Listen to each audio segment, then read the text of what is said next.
नमस्कार, welcome back. आज की इस वीडियो में हम बात करने वाले हैं अम्ल, क्षार और अम्ल, क्षारक और लवण का।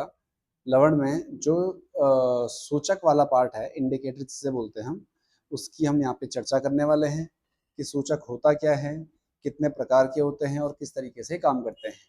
तो चलिए आज की वीडियो स्टार्ट करते हैं। लिखा हुआ पहला, सूचक क्या होता है। तो सूचक क्या होते हैं? सूचक वे पदार्थ होते हैं जो किसी विलयन में अम्ल या क्षारक की उपस्थिति का पता लगाने के लिए अपना रंग या गंध बदल देते हैं, उन्हें बोला जाता है सूचक। सूचक का मतलब ये होता है कि हमें सिर्फ ये सूचना देता है कि जो भी विलयन है वो अम्लीय है या क्षारीय है। ठीक है, सरल शब्दों में कहें, सूचक हमें बताता है कि कोई चीज खट्टी है या कड़वी बिना चखे हुए, क्योंकि रसायन को चखना खतरनाक हो सकता है, इसीलिए हम किसका उपयोग करते हैं? सूचक का उपयोग करते हैं ये पता करने के। इसलिए हम सूचक का उपयोग करते हैं ये पता करने के लिए कि जो भी रसायन है वो अम्लीय है या क्षारीय है। तो सूचक बड़ा सिंपल, आपको समझ आया होगा, जो हमें ये बताते हैं कि कोई भी विलयन अम्लीय है या क्षारीय है। अब सूचक मुख्य रूप से कितने प्रकार के होते हैं? तो सूचक होते हैं 4 प्रकार के। पहला आपके पास प्राकृतिक सूचक। प्राकृतिक सूचक मतलब होता है जो प्रकृति में पाए जाते हैं या जो पेड़ पौधों से प्राप्त होते हैं, उन्हें बोला जाता है प्राकृतिक सूचक। पहला इसमें आता है, बहुत फेमस है, आपने सुना होगा, लिटमस पत्र, लिटमस पेपर का नाम लिटमस। तो यह थैलाफाइटा समूह के लाइकेन पौधे से निकलता है। मतलब ये एक पौधे का समूह होता है, थैलोफाइटा, इसके लाइकेन पौधे से निकलता है।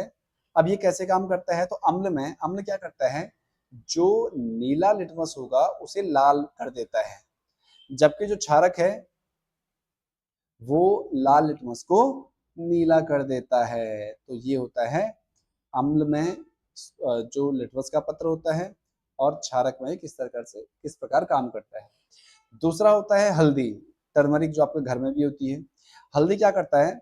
अम्ल में इसमें कोई बदलाव नहीं रहता है, मतलब ये पीला का पीला ही रहता है, लेकिन जब क्षारक की बात करें तो ये लाल भूरा हो जाता है। तो इसीलिए आपने देखा होगा, कभी भी आपके कपड़ों पे अगर हल्दी का दाग लग जाए, या आप जो खाना खाते हैं अगर वो आपके कपड़ों पे लग जाए, तो जब आप उसे साबुन से धोते हो तो वो लाल भूरे रंग का हो जाता है। लिखा भी है, जैसे कपड़े पर सब्जी लगे सब्जी का दाग, सब्जी के दाग पर साबुन लगाने से होता है, तो कितना कैसा हो जाता है? लाल और भूरा हो जाता है। तो ये होता है हल्दी, जिसे हम टर्मरिक भी बोलते हैं। ठीक है, अगला है कृत्रिम या संश्लेषित सूचक, जिसे हम सिंथेटिक इंडिकेटर भी बोलते हैं। ये क्या होते हैं? तो ये रसायनों द्वारा लैब में बनाए जाते हैं, मतलब लैब में तैयार किए जाते हैं। जैसे पहला है फिनोल्फ्थीन। तो ये क्या होते हैं? अम्ल में ये रंगहीन होते हैं, मतलब इसमें कोई भी रंग नहीं रहता है, लेकिन जैसे इसमें क्षारक मिलाया जाता है तो इसका रंग कैसा हो जाता है? गुलाबी हो जाता है। ये बहुत इंपॉर्टेंट एग्जाम में पूछा जाता है।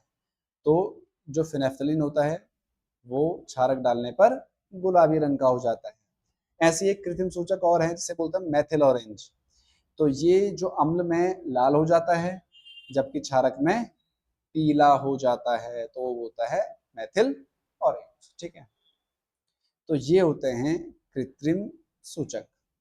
अब उसके बाद है गंधीय सूचक, की बहुत इंपॉर्टेंट है, एग्जाम में ये वाला जनरली पूछा जाता है, जिसे हम इंग्लिश में ऑल फैक्ट्री इंडिकेटर्स भी बोलते हैं। ये क्या होते हैं? तो ये वे पदार्थ हैं जिनकी गंध अम्लीय या क्षारीय माध्यम में बदल जाती है, उसे बोला जाता है गंधीय सूचक। गंधीय मतलब गंध से मतलब है, स्मेल से मतलब है। तो वे पदार्थ जिनकी गंध अम्लीय या क्षारीय माध्यम में बदल जाती है, उसे बोलते हैं गंधीय सूचक। जैसे प्याज का रस हो गया या वनीला एसेंस हो गया। तो अम्ल में क्या होता है? इनकी गंध वैसी की वैसी रहती है, अम्ल में कोई अंतर नहीं आता है, मतलब इनकी गंध नष्ट नहीं होती है, जबकि क्षार में इनकी गंध समाप्त हो जाती है। तो इसे बोला जाता है गंधीय सूचक। ठीक है, चौथा है आपके पास जो सूचक होता है वो होता है सार्वत्रिक सूचक। ये सार्वत्रिक सूचक को बोलते हैं यूनिवर्सल इंडिकेटर।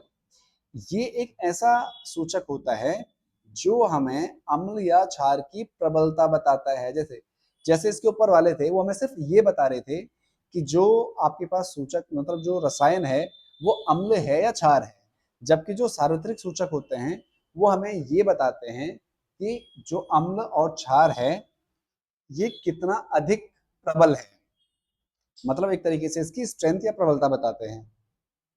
यह पीएच स्केल के आधार पर अलग अलग रंगों को प्रदर्शित करता है। जैसे अगर बहुत तेज अम्ल होगा तो लाल होगा, अगर उदासीन है तो हरा होगा, और तेज क्षारक है तो बैंगनी होगा। तो इसे बोला जाता है सार्वत्रिक सूचक या यूनिवर्सल इंडिकेटर। अब सूचक रंग परिवर्तन की सारणी कैसे है, ये मतलब ये एक रिवीजन आपके लिए, जितना आपने पढ़ा हुआ उन सबका रिवीजन इसमें दिया हुआ है। जैसे सूचक कैसा है, अम्ल के साथ क्या रंग होगा और क्षार के साथ, तो जो नीला लिटमस होता है वो अम्ल में लाल हो जाता है, क्षार में उसमें कोई बदलाव नहीं होगा। जो सूचक होता है लाल लिटमस, उसमें अम्ल में कोई बदलाव नहीं होता है, लेकिन क्षार में वो कैसा हो जाएगा, नीले रंग का हो जाएगा। हल्दी है, वो अम्ल में कोई बदलाव नहीं होता, उसमें पीला का पीला रहता है, लेकिन क्षारक में कैसा हो जाएगा, लाल और भूरा हो जाएगा। फिनोफ्थलीन है, ये अम्ल के साथ रंगहीन रहता है, लेकिन जैसे इसमें क्षारक डाला जाता है ये गुलाबी हो जाता है।